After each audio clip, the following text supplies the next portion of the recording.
Assalamualaikum warahmatullahi wabarakatuh. Selamat pagi.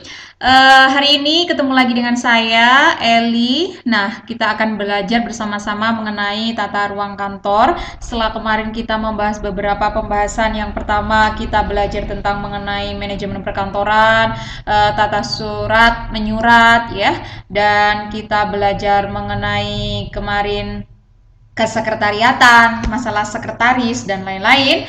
Nah, hari ini kita belajar tata ruang kantor. Nah, tata ruang kantor ini termasuk manajemen perkantoran ya. Jadi seorang sekretaris juga harus tahu bagaimana caranya menata ruang di kantor itu seperti apa. Nah, ini seenggaknya seperti mendapat pengetahuan gitu ya. Jadi yang pertama adalah, jadi tata ruang kantor di sini itu lebih memfokuskan kepada kegiatan penyusunan, kegiatan pengaturan, dan untuk pengaturan perabotan, perlengkapan, peralatan kantor supaya dengan tujuan memberikan kepuasan bekerja. Jadi bekerja itu terasa nyaman, bekerja itu terasa enak, terasa fresh gitu kan, terasa lebih konsentrasi dalam bekerja. Itu tergantung juga salah satunya dari tata letak ruang kantor atau penataan ruang kantor tersebut. Nah, apa sih tujuan dari penataan tata ruang kantor? Yang pertama adalah memberikan pencitraan yang baik. Otomatis ya, seperti kalian saja, kalau misalnya di dalam rumah kalian berantakan misalnya ya, apalagi kamar kalian berantakan, itu sudah mencerminkan citra Anda yang buruk. Berarti Anda termasuk orang yang tidak rapi, Anda termasuk orang yang tidak disiplin, Anda termasuk orang yang amburadul ya. Nah, salah satunya di sini, jadi pencitraan dari nama citra perusahaan itu bisa tercermin dari tata ruang kantornya. Dan yang kedua adalah memberikan rasa nyaman. Otomatis tata ruang kantor yang enak, yang fleksibel dengan pekerjaan sesuai dengan volume pekerjaan Anda, itu akan memberikan rasa nyaman pada saat Anda bekerja.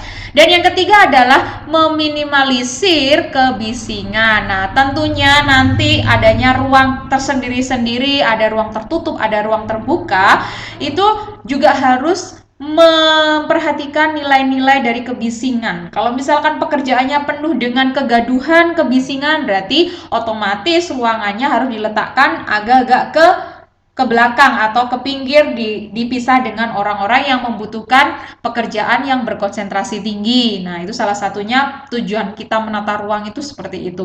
Dan yang keempat adalah memaksimalkan penggunaan ruang. Jadi jangan sampai ada ruang kosong pojokan atau misalkan ada ruang yang kurang selanya. Nah, itu kita harus maksimalkan sebaik mungkin dengan aksesoris kantor yang membentuk dengan kenyamanan Anda saat Anda bekerja. Dan yang kelima adalah memudahkan gerak pegawai. Nah, meskipun kita nanti tata ruang kantornya terbuka, tertutup, itu harus memperhatikan masalah untuk gerak pegawai. Jangan sampai nanti kita menata meja kantor kita atau kursi kita, ternyata teman kita tidak bisa berlalu lalang atau tidak bergerak dengan bebas. Nah, itu juga tidak boleh. Kita harus memperhatikan volume dari ruangan itu, luasnya ruangan itu untuk mampunya berapa orang, dan bagaimana cara penataan kursi dan meja seperti itu ya. Apalagi dengan nanti ada perabotan komputer dan lain-lain. Dan next adalah tujuannya untuk memudahkan arus komunikasi. Nah, kalau misalkan tata ruang terbuka, misalkan itu lebih mudah. Jadi kita tidak usah menelpon dengan susah payah. Jadi kita tinggal komunikasi, kita tinggal jalan berapa langkah. Nah, itu sudah ke area yang ingin dituju atau misalkan ke divisi yang Anda dituju. Nah, jadi untuk memudahkan arus komunikasi gitu ya.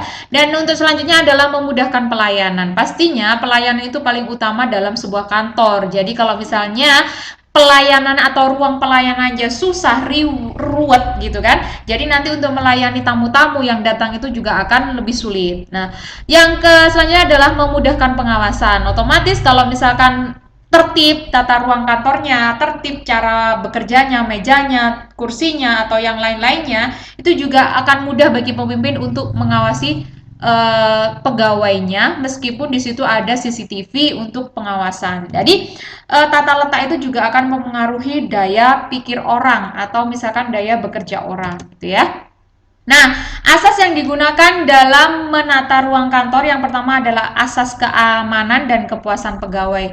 Ruang kantor harus aman, harus berdasarkan kepuasan pegawai. Jadi tidak asal menata kursi, tidak asal menata meja, tidak asal menata komputer, tapi kita harus lebih mengutamakan bagaimana nanti aset kita biar aman. Nah, untuk selanjutnya dalam jangka yang panjang. Yang kedua adalah asas perubahan susunan tempat kerja. Jadi, untuk penyusunan tempat kerja, kita juga harus memperhatikan masalah pekerjaan kita ini di bagian apa, kita ini di bagian mana, kita ini berhubungan dengan bagian yang mana saja, nanti di luar bagian kita itu kita sering interaksinya di bagian apa gitu kan.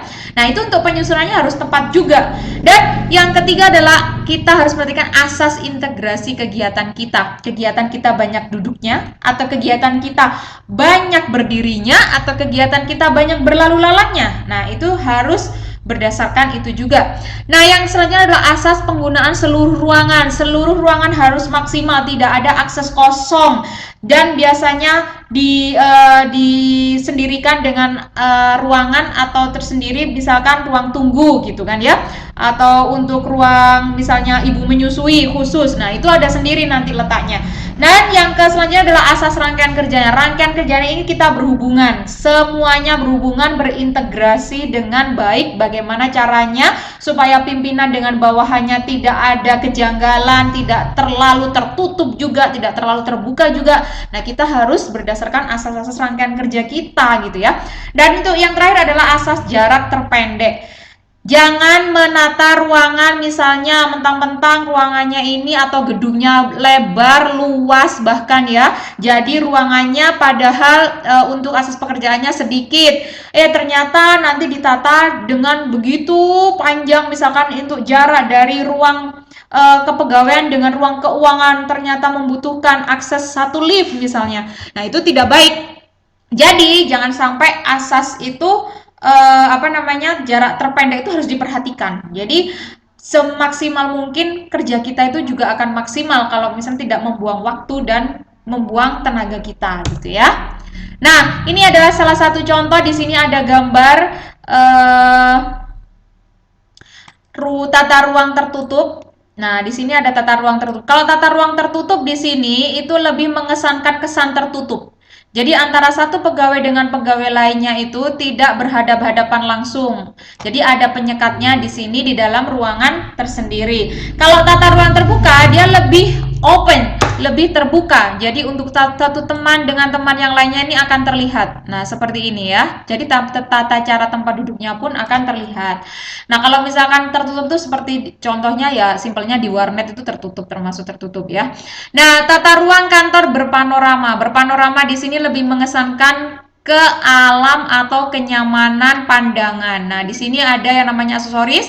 Biasanya ditanami di pohon, ada pohon atau bunga. Nah, di dalam ruangan yang hidup, misalnya untuk menghidupkan ruangan itu supaya lebih fresh. Nah, itu namanya tata ruang kantor berpanorama. Nah, kalau tata ruang kantor gabungan, ini gabungan antara tata ruang kantor tertutup, terbuka, berpanorama seperti ini contohnya ya. Next. Nah, kita belajar tentang tata ruang tertutup dulu, yaitu tata ruang bekerja yang dipisahkan oleh tembok atau penyekat terbuat dari kayu atau kaca. Nah, seperti ini contohnya ya, disekat-sekat seperti ini antara meja yang satu dengan yang lainnya. Nah, tata ruang tertutup itu kelebihannya adalah konsentrasi dalam bekerja itu lebih bagus gitu ya. Tapi kekurangannya komunikasi karyawan tidak lancar karena dia tertutup atau terhalang tembok itu tadi ya. Dan yang kedua adalah kerahasiaannya terjamin, kekurangannya membutuhkan pemeliharaan. Tentu ya, karena biayanya juga lebih banyak dan kita butuh aksesoris juga lebih banyak. Nah, untuk sampai di sini dulu hari ini kita belajar tentang sampai dengan tata ruang kantor tertutup, untuk terbuka, berpanorama dan lain-lain. Kita ketemu di pertemuan untuk selanjutnya. Terima kasih atas perhatiannya. Selamat pagi. Wassalamualaikum warahmatullahi wabarakatuh.